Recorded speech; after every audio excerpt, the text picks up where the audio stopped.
Wanna know how to fix PUBG Mobile crashing on Android? Well, no worries. In this video, I'm going to show you an easy step-by-step guide on how you can fix it. It's super simple, so let's get right into it. So there can be various ways why your PUBG Mobile could be crashing. So some of them might be your network issue itself or your device issue. You can just simply restart your phone or just restart the game itself. If it doesn't work, just simply head towards your PUBG Mobile app settings right here.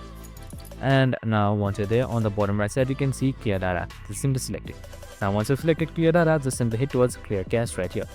Now once you've selected clear cache, just simply select OK, and then any junk files should be removed and your crashing should be fixed. If it still is not fixed, make sure your compatibility matches as well. If your compatibility does not match, PUBG Mobile will definitely not start. I hope this video helped. If it did, make sure to like, subscribe and tune in with us for more of these videos. See you in the next one.